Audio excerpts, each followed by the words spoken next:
sitting there, and my husband, knowing that I didn't want to be there, put the tissues down and just came and gave me like the biggest hug, and it just broke me, you know. And there's a picture that everybody's grandma probably has in their house, and it's called Footprints. And it was talking about how you're walking down the beach and you saw only one set of footprints, and God said it's because it was then that I carried you. I just feel like for the past 3 years he's been carrying me. Hey guys, welcome back to my channel. I'm KaTrina, and this is all things Katrina Renee.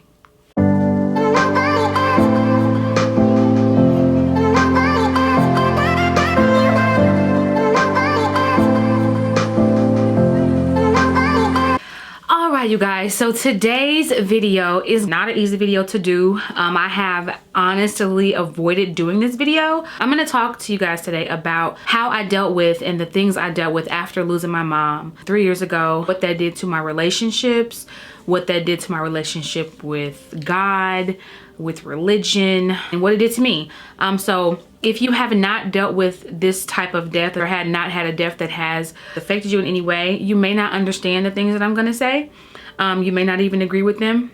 If you have dealt with it, it doesn't necessarily mean you're going to agree with what I'm going to say, because everybody's journey is different, and everybody's process of handling death is also different. So I just ask that you respect what I'm going to say in this video, and then respect other people in the comment section too, because this is definitely a touchy one. As most of you all know, if you're watching, and if you don't know, my mother had lost a 9-month battle with inflammatory breast cancer, and basically it is a form of breast cancer that cannot be detected through mammograms. So therefore, by the time they find it, it's already most times in stage 3 or stage 4. And when they found my mom, she was already at stage 4. They never gave her a prognosis, but she lived for 9 months after that. And everything happened pretty fast. Ladies out there, if you have never gotten a breast exam before, if you feel like there's something wrong, or something doesn't feel right, and it comes back that there's nothing there, request a biopsy, because that is the only way that they were able to find out that my mom had breast cancer, was through a biopsy after years and years of mammograms. I will say, when I lost my mom, it took a while for it to seem real. And to be quite honest, it still doesn't seem real. Like, a lot of times people say, and I know that I've always been privy to saying this, but like, I can never imagine that happening to me. Like, I literally would have never imagined me losing my mom. Like, ever. I don't think anybody can ever imagine them losing their mom, but I just didn't think that it would be me. And that may sound selfish to say, but it was just a reality for me. I just never thought that I would lose my mom. When my mom passed away, it was really hard for me. It wasn't hard for me in the beginning. I just remember feeling at peace when she passed away. Like, I was ready actually for God to just go ahead and like take her away from the pain that she was experiencing, because it got to a point where it was just so bad. I didn't understand why he was allowing her to go through that pain. But then when everything finally settled down, the dust settled down, and my mom had passed, that broke my relationship with God, because I did a video about this before, and I'll link that in the description box below, and I'll put it up here at the top as well. But it was titled I'm Depressed. And back then I think I was, and I still was depressed for a while, even when I moved to Atlanta. It really strained my relationship with God, and it restrained my relationship with religion. And I know as an adult, you know, it's easy to say you grown, deal with it. Oh my gosh, you sound so selfish, you sound so immature. But I felt like God let me down. I felt like God let not only me down, but he let my mom down. Because I was always taught growing up this fairy tale that God shows favor, you know, and favor ain't fair. I don't even like the term favor ain't fair anymore, because it is definitely not fair.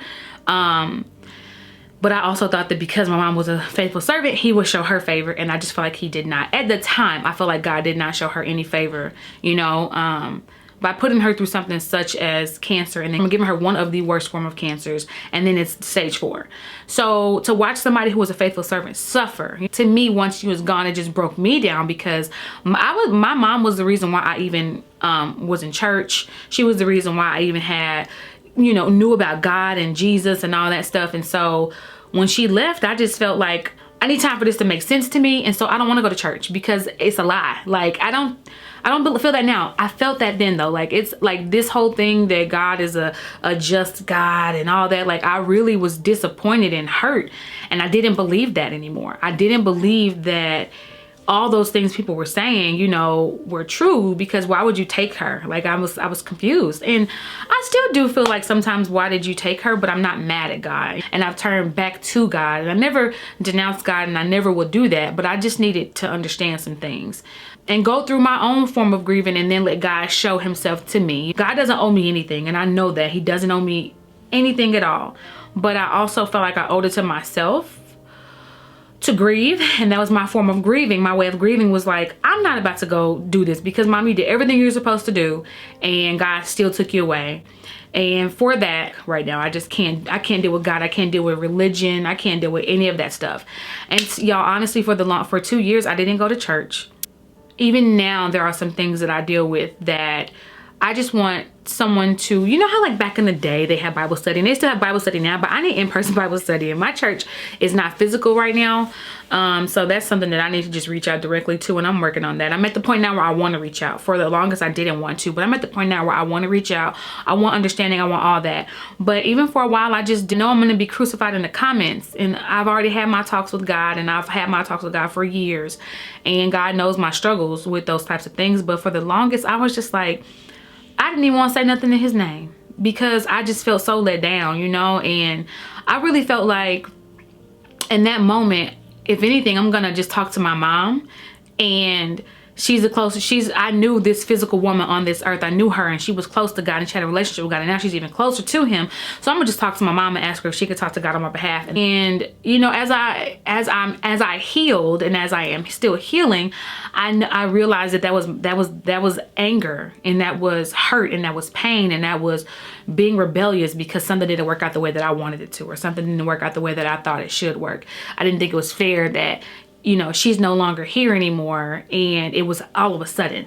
People get diagnosed with cancer every day, but in my mind it's like, well, why couldn't she get diagnosed with like stage 1 and, you know, that'd be done? Or why couldn't she just have a mastectomy and boom, that'd be done? But I know after going through the process, that wasn't his plan, you know. And I still don't know what his plan was for my mom, but I know that he doesn't make any mistakes.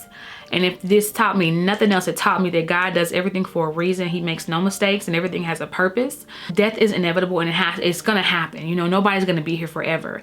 And so it taught me to like love my kids, like just loving my children more and appreciate them more, because one day I'm not gonna be here for them. And so I wanna give them the best and my all right now as a mom, and as just me. I just wanna be the best to them. But it also taught me to give my best to my life in general, because there are a lot of things that my mom wanted to do when she was here on this earth that she never got to do.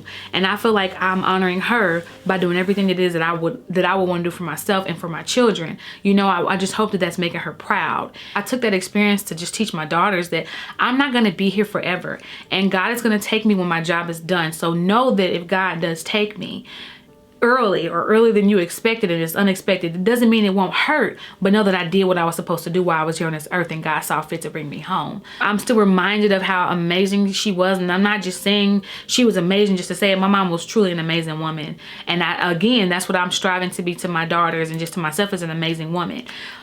I still have times and moments when I'm upset, I'm mad, I cry, ugly cries, you know. For the longest, I could listen to gospel music because it just reminded me too much of my mom. Like literally gospel music, Kirk Franklin, Hezekiah Walker, John P. Key, all the old stuff, Orlando Draper, Fred Hammond. And then it was hard for me to listen to that music. Tamala Mann, the album One Way by Tamala Mann is an album that came out before my mom passed away.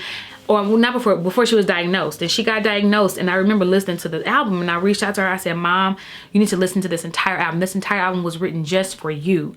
Like the entire album to me was written just for my mom. Like it was just amazing how the album to me just was her life. Boom. It was what it was. So it was hard for me to listen to that, to gospel music, to church music of any sort. I didn't even let it play in my house. I just couldn't, because it would break me down. It would just remind me that like she's not here. And when we moved to Georgia, we didn't know anybody. We don't know anybody out here. Charles has an aunt, but she has her own life going on. You know, she lives farther away from us now.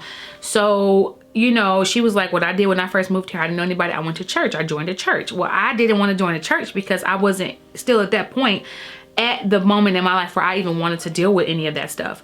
But we went to church, and that was so hard for me. The very first time I went back to church, you guys, I literally cried through the entire service. From the time the choir started singing to the time we left, I cried. I'm about to cry now. I cried like the whole time. Like, I couldn't stop crying. It was like an uncontrollable, I could not stop crying. Even when the pastor was preaching, like, I just couldn't stop crying. And then the day we went to church, the first time I went back to church in 2 years, there was a woman there who had been diagnosed with stage 4 cancer. That made me cry even harder because, like, I knew in that moment, like, her life was over.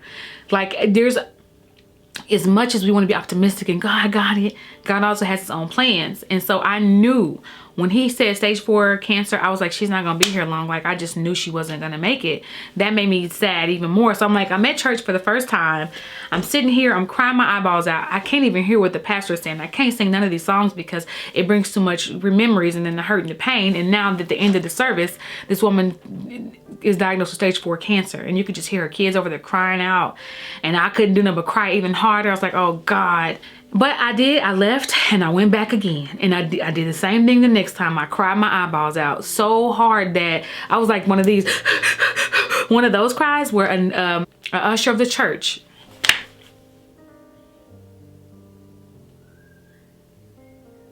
I'm trying to hold back tears because and I may be talking so fast, but I'm just trying to get through all this and then I'll piece everything together in the end.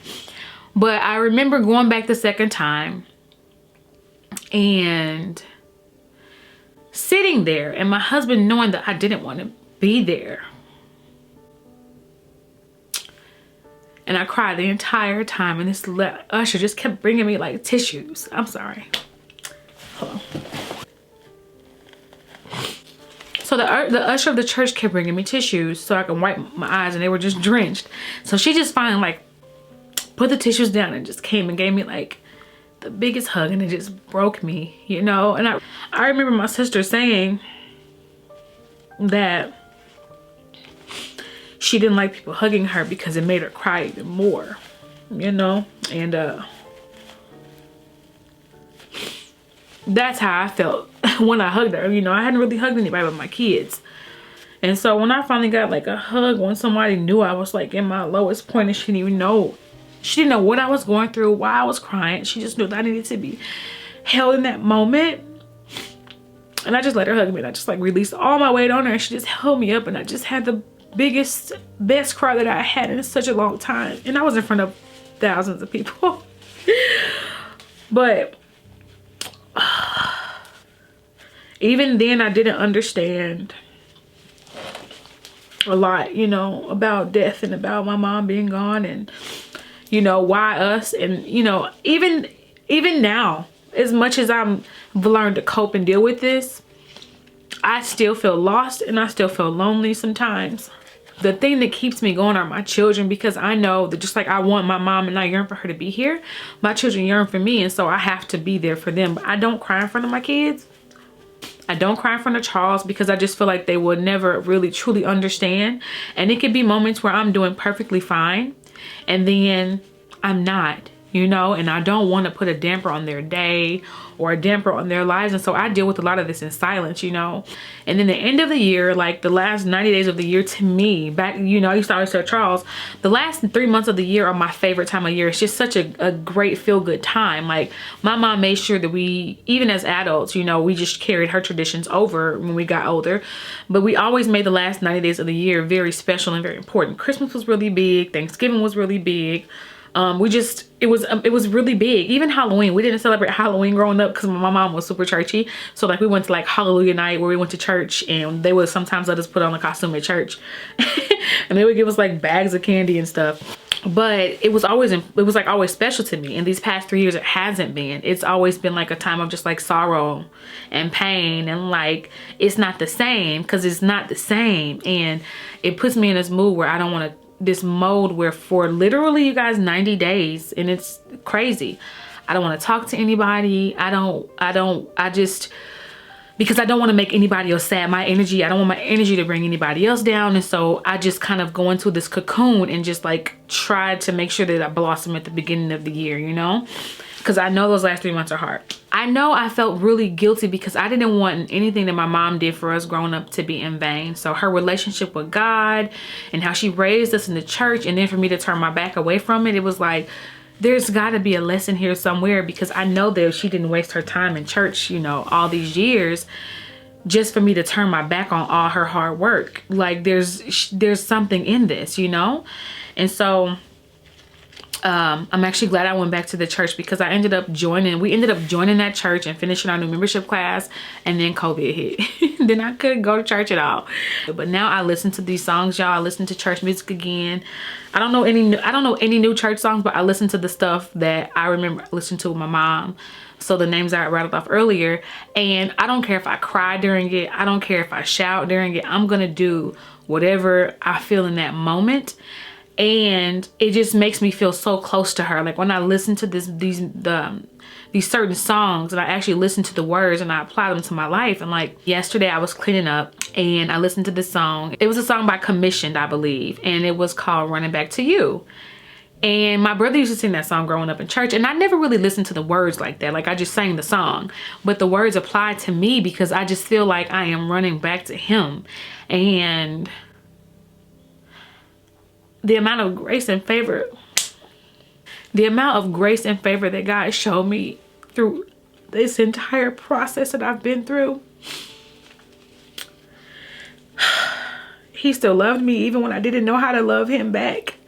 Even when I questioned him and was a rebellious child, you know, although I'm grown, he still loved me. And he saw me through that, and he will see everybody through it. You know, even when you feel like the lowest of the low and you don't want to give him your time, I feel like he understands, and I feel like he understood, and I feel like there's a picture that everybody's grandma probably has in their house, and it's called Footprints. And it was talking about how you're walking down the beach and you saw only one set of footprints, and God said it's because it was then that I carried you. I just feel like for the past 3 years he's been carrying me. I feel like he's been carrying me for the past 3 years, you know, and he has shown me favor, and he has shown me grace. And it's taught me that I don't know if everybody watches me, believes in God or not. That is not my business. Your journey is not my journey, it is yours. And so if there's things that you don't understand, talk to God about it, you know, seek guidance. Because there are things I still don't understand that honestly I'm scared to ask. I'm scared to go to a church and ask these questions, like, you know, about Jesus, you know. It's certain things that I have that I want to ask, and I'm scared to ask them to humans. And so I'm like, God, I'm gonna need you to show me, help me through this, help me understand it. And God he will be patient with you. He was so patient with me. And even through me being mad, he still blessed me. He still saw me through. He still gave me my time.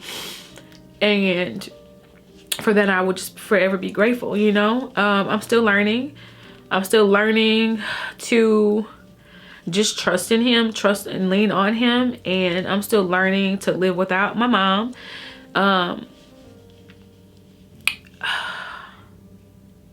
She was literally my best friend in the whole wide world. We were so close. I know he needed her more than we did. For what, I don't know. And maybe had my mom never left, in my own selfish reasoning, maybe I would have never been forced to like really face God, you know. Like I was okay with going to church whenever my mom wanted to go, or like, you know, letting her go and she got us covered. But it was time that I learned how to do that for myself, you know. And maybe I would have never gotten to this point with God where I really want to know him and understand him and get my own understanding and know that like the things that happen to us in life are not in vain, and the things that we go through in life are not in vain, that everything has a reason behind it and a purpose behind it. And so I just want to make sure that I'm living a purposeful life. And I just want to make sure that I'm living a life that is pleasing to not only God, but that is also pleasing to myself, and that is also pleasing to, you know, those that I love. And so, you know, the reality of it is I did go through a period in my life after my mom passed away where I just didn't want anything to do with church and I was mad at God. As you know, church is still it's still a hard thing for me too, because I just feel like sometimes it takes away from God. And so I like to spend my time just talking to him and thinking about him. But I do believe that sometimes church is definitely necessary. And I say sometimes because I'm still working through that. If somebody out there is dealing with the loss of a loved one, my heart is with you. You take all the time that you need to get through this.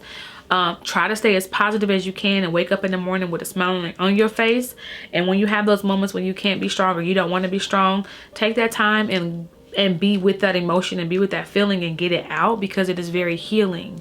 I feel like me allowing myself to be in those moments and heal myself was just everything that I needed to just get through this, and ask the questions that I needed to ask. And I didn't mean to come on here and cry, but you know I have to have at least one good cry video every year. So first video of the year, I'm already crying, but I promise y'all it's gonna get better. That's why I wanted to get this heavy topic out of the way. That way we can move forward to the next video. I'm super excited about the next videos that we do have coming. If there's any videos or topics that you would like for me to discuss on this channel, just put it in the comment section down below. If there's any thing I didn't say or speak of in here, put it in the comment section down below. If there's anything that resonated with you and you understand what I'm saying when I say I turned away from God because of pain and hurt, but I understand that God also kept me and walked with me the whole way. He understood. So hopefully this helps somebody out there. I don't know how helpful it is, but just know, if you take nothing else from this video, that God does everything for a reason. Everything that he does has a purpose, and we all can't live forever. And so if somebody that you love, it gets taken away from you, allow yourself to go through those emotions, have patience with yourself, and let God carry you through, because he will get you to the other side. Another piece of advice I would say is, if you're going through something like this where you're doubting God, like the things that God does, sometimes it's best if you just be with that with yourself, because others won't understand. You know, and be very careful with your words when it comes to God. Be very careful, because I know I would tell myself all the time, God, I don't understand this and you're gonna have to help me through this, like, you know, but I would never like just say anything that would just kick me out of the kingdom, you know what I'm saying? So be very careful with your wording. God will be very patient with you. Be patient with yourself, and just trust in God that in the end, when you get through this, that he'll be there for you. My heart is with everybody who is dealing with the loss of a loved one, and you know, guys, you'll make it through to the other side.